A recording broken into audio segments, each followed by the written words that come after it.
سڵاوتان لێبێ خۆشەویستان. من چۆمان خەسرۆم لە دیداری تایبەت لەگەڵتانم بژاری ئەمجاری دیداری تایبەت کردووە بە کێشە دارایی سیاسەکانی نێوان هەولێر و باغداد لەگەڵ کاک بەرزان عوسمان وەکو چاودێری سیاسی ئەم باسە تاوتوێەکەم. کاک بەرزان بەخێراتی. سپاس دەکەم، سپاس بۆ بینەران و بیسەرانی ئێوەی بەڕێز و سپاس بۆ جەناب تۆ و ستافە بەڕێزە کە بۆ ڕخساندنی ئەم دەرفەتە من لە خزمەتتانە. سپاس کاک بەرزان. لە باسی ئەوەی کە کۆمپانیای سۆمۆ ئێستا 400,000 بەرمیل نەوتی هەرێمی کوردستان دەنێرێتە دەرەوە بۆ 2 مانگ زیاترەچێ لەگەڵ ئەوە شەکرڕێکەوتن کراوە لەگەڵ کابینەکەی محەممەد شیع سوودانی چۆن ینی ئەم 2 مانگە دانیشتوانی هەرێم سەرقاڵ بوون یاخود ئومێدێکیان هەبوو لەوەی لە کاتی خۆیان لە باسی بوجە موچە لە کاتی خۆیان بێت تا ڕادێ هەرێمی کوردستان ینی بۆ وروژێتەوە لە پابەندنەبوونی حکوومەتەکەی محەممەد شیع سوودانی چۆن ئێمە ینی بەو شێ پرسیارەکەکەم کاک بەرزان کێشەی کورد و باغداد هەرێم و باغداد لە مەسەلەی داراییە ئێمە کورتیکەینەوە ببینینەوە. دەست خۆش بێ کاک چۆمان، بەڕاستی پرسیارەکەت زۆر ینی جێگی خۆیەتی وەجیهە بەڕاستی. ئێمە کە کاتێک باسی کێشە و گرگروفتەکانی هەرێمی کوردستان و بەغداد دەکەین بەڕاستیە بێ بزانین چۆن ئێمە لەو کێشە و گرگروفتانە ئەڕوانین و یاخود بناغە و ئەساسی ئەو کێشە و گرگروفتانە لەکوێوەیە و چۆن ئیدارە دەکرێ و ئەیانەوێ بگاتەکوێ. بەڕاستی پێش هەموو شتێک ئەو بابەتانەی بەدەر لەو بابەتانەی کە ئێستا ئەو ڕوژێنرێ لەو بابەتانی کە پێشتر باس کراوە وەکو کێشە لە بینی هەرێمی کوردستان و حکوومەتی ئیتیحادی عێراق و یاخود کورد وەکو کیانێک یاخود هێزە لایەنە سیاسیە کوردەکان و هێزە لایەنە سیاسیە شیعەکان لە عێراقدا یاخود سونەکان باس کراوە. بەدەر لەو شتانە ئێمە وەکو کورد ئەبێ لەوە تێبگەین ئێمە خاوەن قەزەیەکی خاوەن پرسێکی سیاسین پرسێکی نەتەوەیین و لە وڵاتی خۆمانە ئێستا لە چوارچێوەی دەوڵەتێکین کە ناوی عێراقە و بەڕاستی ئێمە ئەبێ وەکو پرسی کورد لە عێراقدا بڕوانین لەو کێشە و گرگوفتانەی کە هەیە لە نێوان حکوومەتی هەرێمی کوردستان و حکوومەتی ئیتیحادیە. کاتێک کە ئێمە وەکو پرسێک سیرمان کرد وەکو نەتەوەیەک سیرمان کرد و ئێستا ئەم پرسەی ئێمە وەکو کیانێکی سیاسی لێ هاتووە کە ناوی هەرێمی کوردستانە لە چوارچێوەیەکی دستوریە بەرجەستە کراوە و چوارچێوەی دەستوری وەرگرتووە کەواتە ئێمە ئەم چوارچێوە دەستوریە ئەم نیزامە سیاسی کە ناونراوە نیزامی سیستەمی سیاسی فیدراڵی لە عێراقدا مافمان پێدەدا و ئەرکیشمان پێدەدا. بۆیە ئێمە لە ناو ململانەیەکین لەسەر ماف و داواکاریەکانی خۆمان لەسەر چەسپاندنی مافە نەتەوەی و نیشتمانیەکەمان لەسەر پرسەکەمان بەرانبەر ئەوانەی ترکە خۆیان لە هێزە سیاسەکانە ئەبینەوە خۆیان لە حکوومەت و دام و دەستگا سیاسەکانی عێراقا ئەبینەوە. کاتێک کە ئەم ڕوانگەیەمان هەبوو هەموو ئەو کێشانەی تر کارتی سیاسین کێشەی سیاسین دروستە بن لە نێوان ئێمە و ئەواندا و هەموو ئەو کێشانە بەڕاستی بۆ خۆی ئەتوانێت تەفعیل بکرێت ئەتوانێت خەڵق بکرێت ئەتوانێت سیناڕۆی بۆ داڕێژرێ بەشێکن لە خۆدزینەوە لەو مافە دەستوریانەی کە ئێمە هەمانە. کاتێک کە دەستور ڕێگە بە من دەدا ڕێگە بە هەرێمی کوردستان دەدا لە چوارچێوەی قەوارەیەکی فیدراڵیدا مافەکانم بۆ دیاری دەکات دەسەڵاتەکانم بۆ دیاری دەکات ئەرک و ماف لە هەردوو لاوە ڕوون دەکاتەوە ئەبێ بە پێی ئەم بابەتانە ئێمە هەنگاو بنین. ئەگەر بگەڕێنەوە بۆ سەرەتای نووسینەوەی دەستور کە لە 2005 هەبوو بە هەر شێوەیەک بوو بێ ئایا بەخواستی خۆیان بوو بێ هێزە سیاسی عێراقیەکان یا بەدەر لە خواستی خۆیان بوو بێ دەستورێک نووسرا و هەموو عێراقیەکان دەنگیان لەسەردا و نیزامێک دروست بوو لە عێراقدا پێوتێ نیزامی فیدراڵی و ئەو نیزامە فیدراڵیەت چەند یەکەیەکی فیدراڵی تایەیەکێ لەو یەکانە مەسەلەن ئێمەین کە بەداخەوە تا ئێستا تەنها هەرێمێکەیە لە عێراقدا و ئەوان تر چونکە خواست نەبووە لەسەر فراوانکردنی و نیزامە هەروە هەرێمی کوردستان هاتووە. ئەم دەستورە ئەبێ بگەڕێنەوە بۆی کە اعترافی دانپیانیانێکی تەواوی بە هەرێمی کوردستان و دەسەڵاتی هەرێمی کوردستان و موسساتی هەرێمی کوردستانە کردووە و بە ئەسەری ڕەجعی کە ئەڵێن بە ئەسەری ڕەجعی لە 92 هەتاکو 2005 احترافی بەو یاسا و ڕێسا و ئەو ممارەسە سیاسیانە کردووە کە هەرێمی کوردستان لە چوارچێوی دامەزراوە سیاسیەکانیدا ئەنجامی داوە و لە دوای ئەمەژ اعترافی کردووە بەو دانپێنانێکی تەواوی بۆ دام و دەستگا شەرعیان ناکراوە و ئەو دام و دەستگانی کە لە هەرێمی کوردستان هاتوون بە هەڵبژاردن هاتوون و بۆ خۆی شەرعەتێکی انتخابی و سیاسی خۆیان هەیە و ممارەسەی مافی خۆیان کردووە بڕەغم ئەو مارسی دەسڵاتی خۆیان کردو عفو بڕەغم ئەو کەم و کوڕیانەی کە هەیە بۆیە ئێمە ئەبێ کاک چۆمان بینینمان لەسەر ئەم چوارچێوەیە بێ اینجا بینە سەرەوەی یەک بە یەک کێشەکانێکی لەو کێشانە پێشتر بوجە نەبووە پێشتر پێشمەرگە بووە خاکە ئێمە کێشەی خاکمان لەگەڵ حکومەتی ئیتیحادیە هەیە کە مادەیەکی دەستوری لەسەرە کە مادەی 140 دوای ئەوەیە نەسەر بابەتێکی تر کە لە دەستورە چەسپاوە کێشەی شەراکەتی سیاسیە تەوازنی ناو دەسەڵاتەکانە لە عێراقدا ئەمانە هەر هەموویە ئەگەر سەیری پانۆرامای پەیوەندیەکانی ئێمە و عێراق بکەی لە هەر مەتەفێکا یەکێک لەم بابەتانە هاتووەتە پێشەوە بۆ ئێمەیان دروست کردووە و وەکۆڵە کێشمە کێشیان لەسەر دروست کردووە بەرامبەریشدا هەرێمی کوردستانیان تاوانبار کردووە لە هەر بابەتێک لەو بابەتانەی کە هەیە بۆیە ئێمە ئەگەر بگەڕێنەوە بۆ ئەوانە مەسەرەن یاسای نەوت چۆن هاتەکایەوە بابەتی پێشمەرگە چۆن هاتەکایەوە ئێستا بودجە چۆن یێتەکایەوە مافە دەستوریەکانی ترمان کە لەو داهاتانەی کە لە هەرێمی کوردستانە هەیە و مافی دەستوری خۆمانە چۆن یێتەکایەوە هەمووی خوڵقێنراوە هەمووی بابەتی سیاسین کارتی سیاسین بەرامبەر بەوەی کە تۆ نەتەوەیەکی مافێک و کیانێکی سیاسی هەیە لە عێراق سلسلەیەکی زۆر جوان و ینی خستە بەرچاوی من لەوەی کە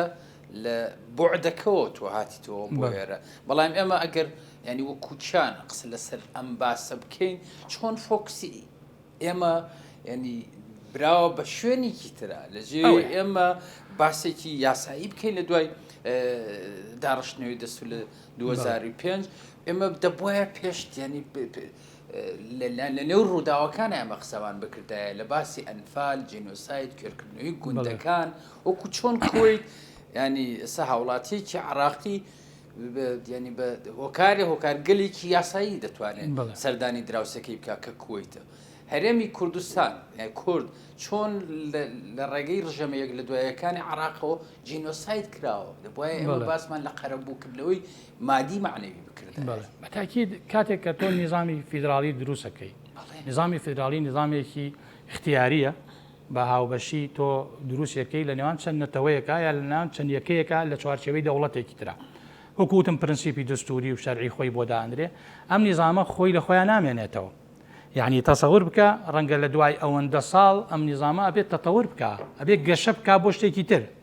ئایا ئەم نیزامە سەرکەوتوو بووە ئەوە بابەتێکی ترە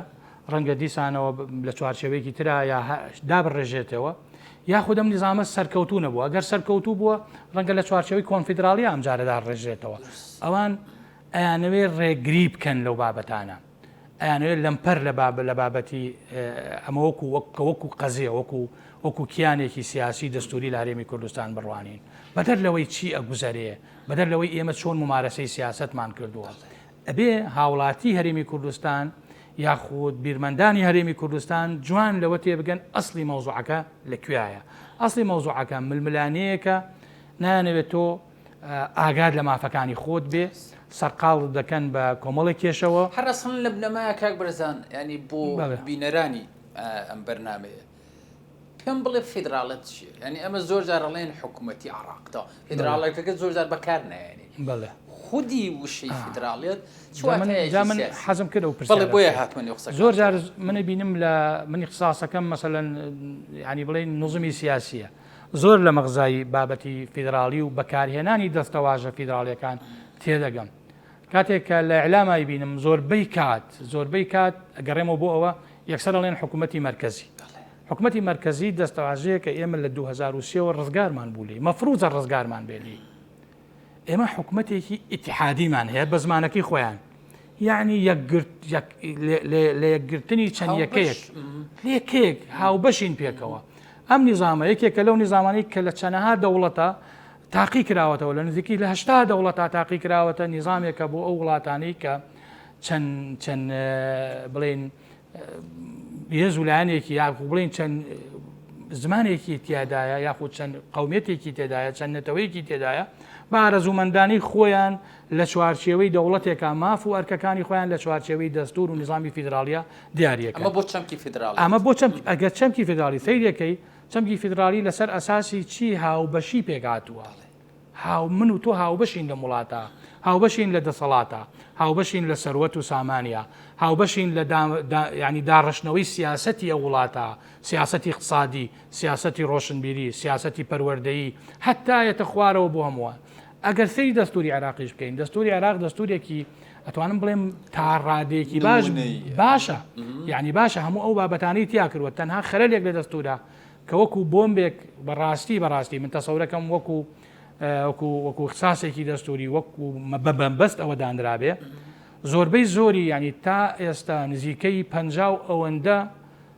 53 تەسەورەکەم مادەی دەستوری هەیە کە ئەڵێ یونەظەم بالقانون، ئەمە بەچی تەنزیمەکرێ ڕێکەخرێت بە یاسا ڕێکەخرێ. ئەوان مەبەستیانە یاسا لەکوێ دەرەچێت لە پەرلەمان دەرەچێت. پەرلەمان ئەکسەریەت کێیە؟ ئەو هێزانەیە دیارە لەبەرەوە یانەوێ ئەگەر لە دەستورە ئەم مەرحەلەیە تێپەڕن دوایی لە یاساکە هەندێشت چارەسەرکەن، بەڵام بەمەرجێ لێرە ئەو یاسایە نابێ چی بێ، نابێ مخالیفی بنەما دەستوریەکان بێ، نابێ مخالیفی بنەما دەستوریەکان بێ. بۆیە هەبینین دائیمە ئەو کێشە و گرفتانەی ئێمە لە چیوە دروسە بێ دەسەڵاتدارانی عێراق بە تایبەتی هێزە کاریگەرەکانی عێراق باوەڕیان ئەسڵەن من تەسەورم وایە بۆکو بۆشوونی خۆمامە باوەڕیان بە سیستەمی فیدراڵی نییە، باوەڕیان بە فیدراڵی بوونی عێراق نییە. لەو هەشتا وڵاتەی فیدراڵێت ممارەسە ئەکرێ کە سەرکەوتوو بۆ نمونەی لە ڕووی کولتوری لە ڕوویانی جۆری بیرکردنەوە عەقڵێتی کۆمەڵگەی عێراقی ئەو وڵاتانێکی فیدراڵەتیان هەیە یەتەوە قوربان هەر وڵاتێک بۆ خۆی هەلومەرجی خۆی تایبەتی خۆی هەیە، هەر وڵاتێک بە پێی تەتەور بە پێی گەشە سەندنی ذهنیەتی خۆی بۆ بابەتانە هەیە. مەسەلەن ئەوەی کە لە کەنەدا هەیە جیاوازەوەی ئەمریکا خۆی بۆ خۆی وڵاتێکی فیدراڵیە، بەڵام جیاوازە لەوانەیە لە وڵاتێکی تر مەسەلەن ئەیبینی لە وڵاتانی کە لە ئەفریقیا دروست بوون، بەڵام هی عێراق بەڕاستی زۆر جیاوازترە چونکە پێشەوەی نظامی فیدرالی لە عێراقا دروست بێ هەرێمی کوردستان هەبووە، هەرێمی کوردستان هەبووە کەواتە هەرێمی کوردستان یعنی وەکو بڵێ بە یەکگرتنێکی ینی ئارەزوومەندانە چۆتە ناو عێراقەوەی کاتایی توانی نێتە ناو ئەو بابەتەوە گەل هەلومەرجە سیاسی و مەسەلەن هەنووکەیەکانی ئەو کاتە بیهێشتایە یاخود زێنێتی کورد نوعێکی تر وایە. من هەموو بابەتانە گەڕێنمەوە بۆ ئەوێ تا ئێستا لە عێراقا زەهنێتی سنترالیزم سنتەربوون لە عێراقا زاڵە بە درێژایی ئەم ساڵی بە تایبەتی لە دروستبوونی دەوڵەتی عێراقی هاوچەرخەوە لە 1920ەکانەوە هەتاکو ئێستا بە عەقڵیەتی سنتەر وڵات براوە بەڕێوە و خۆسەپێن ویستویانە و نەتەوەکانی تر هەر کورد نییە و تورکمانەوە و هێزانی ترە بتوێنەوە لە ناو بۆتەقەیەوە بەڵێ لە هەردووکیان ئێمە هەردووکیمان تاقی کردوەتەوە و شیعە بەداخەوە بە عەقڵەتێکی تائیفی بیرەکاتەوە و سونەکانیش بە عەقڵەتێکی قەومی بیریان کردوەوە لەسەر بابەتەکان. بۆیە ئەمەی کە ئەگوزەرێ لە عێراقا ئێمە بۆی ئەم بابەتە تێپەڕێنین بچینە سەر ئەو کێشانەی کە هەیە هەموو ئەو کێشانە کارتی سیاسین ئەوان ئەیانەوێ کوردستان ئەو کارتە دەستوریانەی هەیە ئەو کارتە سیاسیانەی هەیە و کارتە جوغرافیانەی هەیە و کارتە اقتصادیانەی هەیە وردە لە دەستی دەربێنن بدەن جارە کەم شت کە لێیان داین بەداخەوە لە یەکێتی ڕیزەکانمانیاندا پەرتیان کردین لەو بابەتانەوە بە کۆمەڵێ بابەتی تر چکە ئەوەیە گوزەرێ بەڕاستی مەسالیحە بەداخەوە کارتی سیاسیە بابەتەکە بوجە نییە بابەتەکە ینی بابەتێکی زۆر لەوە گەورەترە یعنی بوجە و موچەی هەرێمی کوردستان ئێستا حالیان عێراق خۆی خستووەتە حاڵەتێکەوە بۆ نمونە هیچ مبەڕێک نەماوە کە ئەو تەمیلی هەرێمی کوردستان نەکا هیچ مبەڕێک نەماوە من تەسەورم وایە ئەوە مانگێکی تر و دوو مانگی تریش مماتەڵی لە مەوزوعە ناکەن خۆ لە ئاخیرە ئەم بابەتانە هەر ڕوون دەبێتەوە چۆنە و چۆن نییە. چی زیاتر بۆ دانیشتوانی هەرێمی کوردستان و زۆر بە تایبەتی تر بۆ موچە خۆران ڕوون بوویەوە لە ینی بە تایبەتی ئەو قاوداخستنە کە ئێمە ئێستا بە ینی ئەوەی کە پێڵێن بە ڤیددیۆ بە سوورێ بە هەمووی دیکۆمنت کراوە کە چۆن نەوتی هەرێم ڕادستی حکوومەتی عراق بکرێ ئیتر ئەمە دنیایەکی یوتۆپیمان بۆ دروست خۆی لەژێر دەستی حکوومەتێکی ینی مەذهب گرایی و کۆی کە ئێستا لە عراقای بینی سەرخان و ژێرخانی چ وێرانەیەکە بەداخەوە ئەوە ڕەنگە یعنی دوێکی ناوخۆی خۆمانی شتیابێ ململانەی سیاسی ناوخۆمانی تیاابێ ئەم بابەتیان بە شێوەیەک وێ ناکردووە کە علاساس حکوومەتی عێراقی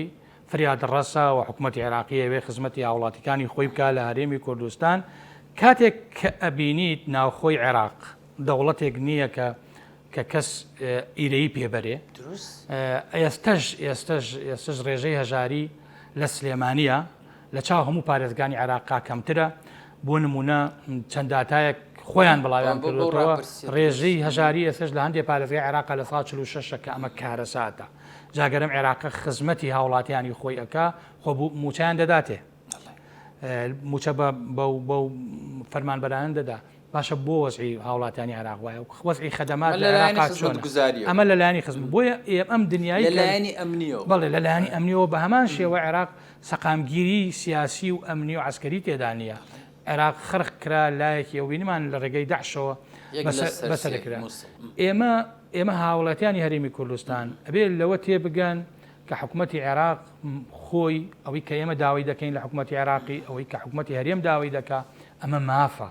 ئەمەوە نییە کە ئەو خێرت پێ بکە و لە پێناوی شتێکە لەبەرەوەی کە ئەو شتەم ئەبێ ڕادستکەی ئێمە ئەو بجێت دەدەینێ باشە من پرسیارێک لە ذهنێتی هاوڵاتیانی خۆمانەکەم باشە ئێمە چیمان کردووە لە عێراق قامان لێکە دەوڵەتمان دروست کردووە لە عێراق و عێراقمان پارچە کردووە هاوڵاتیانی عێراقمان دەربەدەر کردووە قەتڵ و عامی هاوڵاتیانی عێراقمان کردووە پێکاتەکانی عێراقمان عنی بڵێن قەتڵ و عام کردووە نەخێرەمانەمان نەکردوانە پێچەوانەی ئێوە داعش کردی دەوڵەتێکی لە ناو دەوڵەتی عێراقا دروست کرد هاوڵاتیانی ئاوارە کرد و هاوڵاتیانی قەتڵ و عام کرد و پێکاتەیەکی لە عێراقا ئەسڵەن تەفروت ناکرد لە منتیقەکانی خۆیان گەورەترین محافظەی عێراقی یعنی هەر ئەسڵەن ئەتوانم بڵێم حەزارەتی عێراق و توانم بڵێم ئەو ئاساری عێراقیشی لەو ناوچانە لە ناوبرد بەتایبەتی لە مووسڵ هێشتا حکوومەتی عێراقی هێشتا موچەی بۆ دەناردن هێشتا بەو جۆرەشەوە موچەی بۆ دەناردن ئەی باشە داعش چی پێ پێشکەشە کرد ئەوەی پێشکەشە کرد کە پێم وتی ئێمە چیمان کرد ئەو موچەمان کرد لەبەرەوە بابەتی موچە و بوجە بابەتێکە کەس نابێ منەتی پێ لەم دوو مانگە کاک بەرزان ینی بۆمان ڕوون بوویەوە هێرشێکی پۆپۆلیستی ینی زۆر چڕ کرابووە سەر بەتایبەتی کابینەی نۆ بۆمان ڕوون بوویەوە ئەخڵێتە چۆن بەو زێهنیەتە تاکی کورد یاخود مافە هەرە ینی حەقەکانی کورد نایەت ینی بەم شێوەیەکەوەی هەرشە ئەکرا لە باسی ڕادستکردنی نەوت بە کۆی شایستەکان و ئێمە ئەبێ لە شتێک تێبگرین ینی بەتایبەتی خەڵکی سیاسی و خەڵکی عامیش بەڕاستی شیعی عێراق دەسەڵاتدارانی عێراق ئێستا لەم کاتە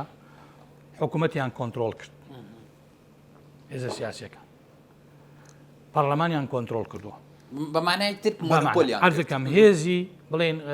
سڵتەی قەزاییان لە ڕێگەی محکەمەی دەستوریەوە کۆنتترۆل کردووە ئێستا هاتن لە ڕێگەی بوجەوە داراییشیان کۆنتترۆل کرد لە ڕێگەی بوجەوە داراییان کۆنتترۆل کرد بەڵام هەموو ئەم دەست بەسراگرتنەوە و ئیستیحوازی پێڵەن بە عەرەبی ئیستیحواز سڵتە بە ڕێگەی دەستوری نەکراوە ئێستا بەس دەستور باس بکە بەس بوجە باس بکە بوجە ئەسڵەن لەسەر تاپای بوجە لەسەر بۆ 3 ساڵیش دانراوە کە ئەمە کارەساتە تەواو متەناقیزە پێچەوانەیە بە بنەما دەستوریەکان بە بنەمای فیدراڵی پێچەوانەیە خودی حکوومەتی تا بۆ 3 ساڵیش بەرزانەڵێ یعنی ئەو مودەیە کەمە عەرزت کەم خۆی بوجە 1 ساڵە ئەمان بە مەبەست ئەو بابەتیان هین کردووە یعنی ئێستا بۆ خۆی بۆ بابەتی عەفومکە بۆ بابەتی بڕگەکانی بڵێن بوجە هەر خودی حکوومەتی عێراقی تاعنی کردووە لە محکەمەی دەستوری لەسەر 12 مادە هەر خۆیان کاڵێن پێچەوانی دەستورە کورد لەسەر 3 مادە تاعنی هەیە معناوە هینی لێ دەگرێت سکاڵای هەیە سونەکان لەسەر 2 مادە بە هەمان شێوە ئەی کوێی مایەوە کوێی بوجەت مایەوە بەڕاستی مادەکانی بوجەت مایەوە تیاهێنیکەی لەبەرەوە ئەوان زۆر بە بەرنامە وەزارەتەکانیشیان بە بەرنامەدار این کردووە ئێستا وەزارەتی نەوت وەزارەتی مالیە وەزارەتی پلاندانان کەم سێ وەزارەتە هەرسێکی بەڕاستی احتیکاکی تەواوی هەیە لەگەڵ حکوومەت هەرێمی کوردستان ئەم سێ وەزارەتیان کۆنتترۆل کردەوە بۆ خەڵکانش کۆنتترۆلیان کردەوە کە بە زەهنیەتی سنتەرسازی و بچووکردنەوەی هەرێمی کوردستان و لێدان لە قواری هەرێمی کوردستان ئەمە بابەتەکەیە کاک چۆمان لەبەر ئەوە یعنی بابەتی ئەوەی کە ئێمە من هەموو جارێگە ئەڵێم دووبارەی شێکەم و شەرمیش نییە ئێمە مافمانەیە لە عێراقا ئەبێ مافی نەک موچە هەر شایستەیە کە قەرزێک دێتە ناو عێراقەوە ئێمە بەپێی سیستەمی فیدراالی بێمە هاوبەشینتیایە هەر دەسەڵاتێک کە لە عێراقا ممارەساکرێ بێمە هاوبەشینتیایە چکە ئەم ئەساسی نظامی فیدراالێتە یعنی شەراکەت تۆ هاتوویت محکمەیەکی دستوریت بۆ داناوم ئەسڵەن دەوری چیە بینێ محکمەی دستوری دەوری ئەوە بینێ کە ئایا چۆن دەستور دەوری هەموارکردنەوەی دەستور دەبینێ چەند بڕیارێک دەردەکە بڕیارەکانی محکمەی ئیتیحادی خۆی دەستوری تا شوێنەی کە یعنی ئەوەندە هەژمونی هەیە ئەوەندە هەژمونی تیا کرد بودجەیەکت داناوە تەواو متەناقیزە لەسەر بنەمای دستور و لەسەر بنەما فیدراالیەکان حکوومەتی هەرێمی کوردستان کیانێکی دستوریە حکوومەتی هەرێمی کوردستان ئەوە نییە تۆکو پارێزگایەک تەعاموی لەگەڵا بکەی اینجا هەڵوەشانەوەی ئەم کیانە کە ئێستا من بەعزە شتێک جەنابەت وەکو ئیعلامیەکەی بینی ئەم وشەیە جوان نییە من لێرا بیڵێم ئەوە خەریکە حکوومەتی هەرێم بەرەو بەڵێ ئەوە بارزانانی بەو دادگای و دادگای سەورە قوربان ئەماڵێن بەرەو بەدەر لەوەش بەدەرەوە ئەوەی کە بڵێن ئاژ بەتاڵ بوون ئەچێ ئەم نظام ئەم سیستەمەی کە لە لای ئێمە هەیە ئەم کیانەی کە ناوی هەرێمی کوردستانە بەدەر لەوەی کە بە ڕەنج و خوێن و فرمێسکی خەڵک دروست بووە بەدەر لەوەی کە کێ بەڕێوەیە بە ئەمە بابەتێکی ینی قوارەیەکی دستوریە قوارەیەکی دانپێنراوی دستوریە هەم لە ناوخۆ هەم لە دەرەوەش بە شێوەیەکی ینی بە شێوەیەکی زۆر ڕاها نەک بە شێوەیەکی نزبیش هیچ کاتێک بە هیچ قەرارێک و بە هیچ ممارەسەیەکی تر ئەمە هەڵناوەشێتەوە ناتوانرێ تعاملی محافظەیەکی لەگەڵا بکرێت ناتوانرێ بە شێوەیەک لە شێوەکان دەسەڵاتەکانی کەم کرێتەوە شکات دەستور پێیداوە حتا کۆمەڵێ مادەی دستوری هەیە ئەڵێ هەر یاسایە کە لە عێراقا دەردەچێ ئەبێ نەبێتە هۆی ئەوەی کە دەسەڵاتەکانی هەرێمەکان کەم کاتەوە و هەر کاتێک یاسایەک لە حکوومەتی بڵێن ئیتیحادیەوە دەرچوو یاخود لە پەرلەمانی ئیتیحادیەوە دەرچوو ئەو کاتە ئەبێ ئەولەویەت بۆ یاساکانی هەرێم بێ ئەگەر پێچەوانە بوو لەگەڵ دەسەڵاتەکانی هەرێمدا ئەمە هەمووی کۆمەڵە بنەمایە بەڕاستی ئێمە نابێ بەرچاومان بگیرێ لەبەر خاتری بووجە و لەبەر خاتریەوەی کە لە شوێنێک گەندەڵی هەیە لەبەر خاتریەوەی لە شوێنێک کەموکوڕی هەیە لەبەر خاتریەوەی کە من ململانی سیاسیم لەگەڵ توا هەیە لەبەر خاتریەوەی کە من چوومەتە میحوەرێکەوە و تۆ لە میحوەرێکی ترای بەڕاستی ئەمانارەمووی یاریکردنە بەچی یا چاواشەکردنی ڕای گشتیە لە هەرێمی کوردستانە ئێمە صاحب قەزەین ئێمە صاحب مافین قوارەیەکی دستوری و کیانێکی سیاسیمان هەیە و ئەوانیش بەرامبەر ئەوە ململانێمانەکەن کارتمان بەکارێن ئێمەش کارتی خۆمان بەکارێنین ئەوان هەوڵەدەن ئەو کارتانەی کە هێزە لە هەرێمی کوردستانە لە دەستمانی بسێنن بۆ نمونە کارتی اقتصاد کە لە دوای محکمەی پاریسەوە بەڕاستی محکمەی پاریس ڕایگرت کە ڕایگرت ئێمە گەڕاین بە دوای میکانیزم و بەڕێکەوتنێکا لەگەڵ حکوومەتی عێراقیە دوای ئەوە کارتی یەک ڕێزیمان بەڕاستی دایان لە کارتی یەک ڕێزیمان ئەو کارتەی تر حەزەکەم بۆ جەنابەت باسی کەم کارتی پشتیوانیە لە حکوومەت و کیانەکەمان ئێستا ئیش لەسەرەوەکەن ئیش لەسەرەوەکەن چونکە هەموو کیانێکی سیاسی پێویستی بە پشتیوانی هاوڵاتیانی خۆی هەیە ئێستا ئەمانەیانەوێ هەندێک هێز و لایەنی سیاسی بەداخەوە خۆی زمانێکە پشتیوانی لەدەستداوە ئەوێ ئەم کیانە بە شێوەیەک لە شێوەکان وا پیشامدا کە پشتیوانی ناوخۆیی سەرڕای ئەوەی کاک بەرزان ئەوان هەرگیز ئەویان بۆ نالوێت ینی لە بەرەوەی ڕێککەوتن هەیە سەر ینی لەگەڵ ئەوەشا بە گوێرەی ڕێککەوتنی هەرێم و دەستور هەیە دروست بێ هەفتەی ئایندە ینی شایستەدارەکان و موچە ڕەوانەی هەرێمی کوردستان بکرێت بەڵام ئەمێ بگەڕێمەوە بۆ ئەو کاتی کە کابینەی نوێیە سەرڕایەوە کە دەرگیری کۆمەڵە قەیرانی جیهانی بوو کابینەی نوێیە لەگەڵەوەی بە $10 یا زیاتر کەمتر نەوتی خۆمان ئەفرۆشت لامان کاتە 15 ڕۆژ 13 ڕۆ 7 ڕۆژار موچەکانمان دوا ئەکەوت ئەنی مەبەستم لەوەیە ینی چۆن ئیرادەی خۆت تەسلیم نەکەی بە تایبەتی ئەمە لە نێوخۆ ئێمە ئەمەمان بینیوە چۆن نەوتی هەرێمی کوردستان تەسلیم بکرێ ئەماکەوینە دنیایەکی خەیاڵی ڕاستە فەرموویت ناڵێم ئەوان ئیش لەسەر ئەو بابەتانە دەکەن ئەوە هەندێک بابەتم بۆ جەنابەت باس کرد یەکێک لە بابەتەکانی یەک ڕیزی کورد یەکێک لەو بابەتانەی کە تۆ پشتیوانی لە حکوومەتەکە بۆ هاوڵاتیانی هەرێمی کوردستان چی ڕوونبووی و لەم مانگە ئەوە ڕوونبوویەوە بەڕاستی هێشتا بە تەواوەتی بە تەسەوری من هێشتا بە تەواوەتی ئەو پەردەیە لەسەر چاوی خەڵک لا نەدراوە بە تەواوەتی چکا حکوومەتی عێراقی ئەو حکوومەتە خزمەتگوزارە نییە کە کەیتر بە ڕادستکردنەوەی ناوت بە ڕادستکردنەوەی داهاتەکان بە ئیتفاقکردن لەگەڵ یا ئێمە دەستورمان لەگەڵیانە هەیە کە عقدێکی اجتماعیە لە بینی ئێمە ئەوانە ئێمە ئیتفاقێکمانەیە بۆ تەشکیلەیەم حکوومەتەی عێراقی کە ئەو ئیتفاقە برایە پەرلەمان و لە پەرلەمان شەرعەتی وەرگرت ئێستای هیچ نەبێت بەو هەموو کەم و کوڕیەوە یاسایەکمانەیە کە ناوی یاسای بودجێ جێبەجێ ناکەن لەبەرەوە بێ هاوڵاتیان تەواو لێرە خەتێکی فاسیل دابنن بەڕاستی ئەوان مەبەستیان نییە کە خزمەت بەم کیانەی ئێمە بکەن مەبەستیان بچووکردنەوەی کیانەکەی ئێمەیە و حکوومەتی هەرێمی کوردستانیش ئەو حکوومەتە خراپە نییە کە وێنا دەکرا وا باز دەکرا وەکو جەنابەت فەرموود بە ڕەخمی ئەو هەموو کەم و کوڕیانە ئێمە توانیمان لەو زروفە ناخۆشە کە شەڕی داعش هەبوو کە ناڕەحەت بوو زۆر سەخت بوو کە نەوت بنێتە دەرەوە بیفرۆشی بازارکاری بۆ بکەیت ینی هەنگاوێکی ینی بڵێن جەری ئانە بوو لەو کاتاکرا ئیداری خۆمانمان کردووە من ناڵێم کەم و کوڕی نەبووە کەم و کوڕیە بوو ئەکرا باشتریش ببێ باشتر هەنگاو بنرێ باسەکە لە نیەتی بەغایە بەڵام باسەکە لەسەر چی ململانێ لەسەر قەزیەکە ململانێ لە بینی دوو بۆچوونایە بۆچوونێک کە ئەوێ مافەکانی دەستە بەرکە لە چوارچێوەیەکی یاسایی و دەستوری و فیدراڵیە بۆچوونێکی تر کە ئیش لەسەر سنترالنیزمەکە ئیش لەسەر تۆڵەکردنەوە دەکات لە قاڵبدان دەکات ئیش لەسەرەوە دەکات کە شتێک نامێنێ لە ناوی هەرێمی کوردستان وەکو محافەزەیەک تعاملی لەگەڵا بکرێ ئەمە ئەساسی بابەتەکەیە بەداخەوە لە ناوخۆشە بڵێن هاو ئاوازی ئەو بابەتانە لە پێناو ململانەی سیاسیە لە پێناو مەسلحەتی سیاسیە لە پێناو مەسلحەتی مادیە ڕەنگە کەوتبێتە ئەو چوارچێوەیەوە کە بابەتەکەی هەندێک لەسەر هاوڵاتیانی هەرێمی کوردستان و بیرکردنەوەی هاوڵاتیان و بیرکردنەوەی بیرمەندان لە هەرێمی کوردستانە قورستر کرد بێت مامۆستا زۆر کاتم نەماوە لە دوجارە وەکو ئەنجام یعنی لەگەڵ ئەوەی کە ئێمە دەرگیری ینی کێشەی ئابووری سیاسی لەگەڵ حکوومەتی نوێش محەممەد شیخ سوودانی کراون بەم گریمانەیە هەرێمی کوردستان گەرنەوتی لە 2009 دەرنێنایە مجارێک بوو بەستم لێ چۆن ئەوترا لەسەرەوەی نەوتی هەرێمی کوردستان بۆتە بەڵا بەسەر من بە تاکید ئێستا کە نەوتی هەرێمی کوردستان کارتی نەوت لە دەستی هەرێمی کوردستانە تا ڕادەیەک ینی تا ئێستش بە مطلقین بڵین ئەو کارتە دەرنێنراوە نەخێر بەو ڕێکەوتنێ ئێستا لەسەر ئەساسی ڕێکەوتن یعنی چییە دانووسانە تۆ هەندێک شت ئەبەخشی و منیش هەندێک شتە بەخشم لەسەر بابەتێک وەسەتی ڕێەکەوین کارتێکی زۆر بەهێزە کارتێکی بەهێزە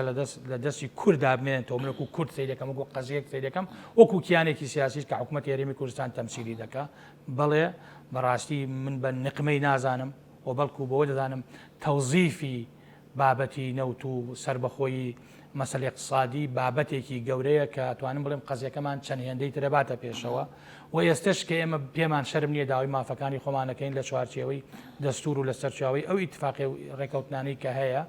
و بەرچاوگرتنی بارودۆخەکە و خزمەتکردنی هاوڵاتیانی خۆمان لەم مەرحەلەیە ئەوە بابەتێکی ینی گونجا و بابەتێکی سیاسی یعنی ئێمە سیاست دەکەین لە پاڵ ئەوەشە لەگەڵەوە شام کە حکوومەتی هەرێمی کوردستان بە هیچ شێوەیەک مەسەلەن دەست بەرداری مافە دەستوریەکانی خۆی نەبێ وەکو کیانێکی سیاسی لە چوارچێوەی سیستەمێکی فیدراالیە کە ناوی عێراقا لە هەمان کاتەکە بەرزان ئەمە لە هەمان کاریشا ئەم کێشانە من باوەڕم بەوەیە ئەمەش نەبێ کێشەی بودجێش تەواو بێ هەندێک کێشەی تر هەر ئەم کێشمە کێشە سیاسیە دەبێ وەکوتم ئەمە کارتی سیاسی ئەمە ئەسلی مەوزوعەکە نییە ئەمە ئەسلی کێشەکان نەگەیشتنەوەی کە ئێمە بە بنبەست باسییان کەین گەرنا بڕیاری سیاسی گرنگتر هەیە بە تایبەتی لەلایەن جەنابی سەرۆک ینی ئەبێت تۆ عادەتەن کە سیاسەتەکەی بێت بەدیلت پێ بێ بەدیلی مەسەلاهات لە کاتی بڕیاردانە ئەیمان هەیە و بیمان هەیە و سیمان هەیە ڕەنگە ئەیەکەم پێ باشتر بێ لە سیەکە مەسەلە بیەکەش لە سیەکە باشتر بێ ینی بە پێی ئەو خاڵانە بەڵام تەسەورم وایە یعنی هیچ مبەڕیرێک نییە ئێستا حکوومەتی فیدراالی عێراقی ئەوە بکرێەوە پێم وایە وەکو شخصی محەممەد شیع سوودانیش یعنی لە ڕووی ئەوەی کە مەسەلەن ئەمڕۆ سەرۆک وەزیرانی عێراقا بۆ خۆی تەسەوەرەکەم قەناعەتێکی وای هەبێ کە تەعاتی بکا لەگەڵ ئەم وەزعی کە دروست بووە چونکە عێراق یەک شتی کەمە کاکە چۆمان العێراقا هەموو شتێکمان هەیە بەس ڕەجل الدەولەمان نییە ئەگەر ڕجل الدەولەمان هەبێ لە عێراقا بە زەهنێتی دەوڵەت بوون دەوڵەتداری حکومداری کارەکان بکەین ئەبێ ئەمە احترامی دەستور بگرین احترامی یاساکانمان بگرین احترامی اتفاقەکانمان بگرین احترامی ئەو